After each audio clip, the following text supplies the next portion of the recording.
Scott Snyder and Greg Capullo's brilliant run on Batman continues, and in issue number 43, they're introducing a seedy new villain named Mr. Bloom. Scott and Greg are here to give us the dirt on the latest weed invading Gotham's garden. Now, post-Endgame Batman. Jim Gordon is now Batman. He's in a Bat-mech suit. What have you guys found the response from fans has been? Well, honestly, yeah, right. There's like fences holding them off while they try and kill us, but no. I mean, I hope that we've proven to people that we wouldn't do stories on the book that we didn't feel were both personal and also daring in a way that, you know, is true to core but risky. I mean, each one of the things we've done, we've tried to stay true to that compass. Like you said, when we put that armor out there, man, all I heard was bunny jokes and all that, which I go, okay, he's Babbitt then. He's Babbitt. Yep. You know, and I rolled with it. But, you know, that whole thing, they were going, you know, yeah, Gordon's not Batman. Bring me back Bruce Wayne. Wah, wah, wah. They were a lot of crybabies, right? I blocked every one of them. You can't see anything on my Twitter account anymore, can ya?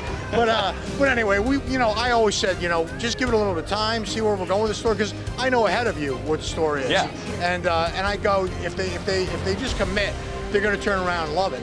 As much as it's a Gordon story, it's also a Bruce story. And part of the idea is, what would happen if Batman died and Bruce Wayne came back? Who would step up and be Batman? What would that Batman be? And is there anybody else that can be Batman in a different way that would work? And the answer might be yes. But the story isn't about Bruce Wayne being dead and is he ever going to come back. The story is sort of, if Batman died and Bruce Wayne came back, what would happen and who would he be and all of this kind of stuff. So for us, it's really not a question of like, is Bruce going to be Batman again? Of course he'll be Batman again at some point. But the story is more sort of is there something lost or gained in what happens to him along the way? I got a 13-year at home, right? And I was showing him the ending of the end game, and he goes, yeah, it's Bruce Wayne, he's not dead. Yeah, he's going to be back. He's the main guy. Now, we just read issue 42, and issue 43 is about to come out. Can you give us some hints and some teases about this new villain that we're going to meet in issue 43? Well, I'll just tell you, when Scott first came to me, as I said, he comes with an idea, and he goes, and I'm thinking like of a blank mask, right? But get this, with a creepy flower. And I'm like, a creepy flower?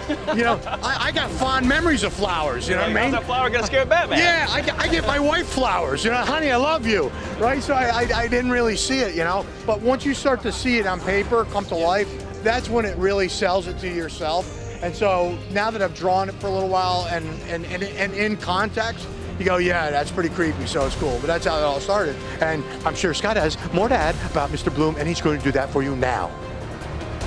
Yeah, for me, I mean, I think the thing that makes him scary is that he's sort of like the thing that grows in the cracks when things go wrong in a city. Gordon is trying to prove that Batman can be a symbol of all the things that people put into place to protect themselves in a city, like the police, all of that stuff.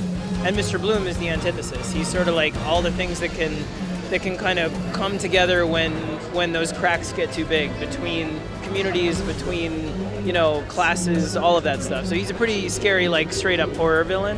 One final question for the both of you. Yeah.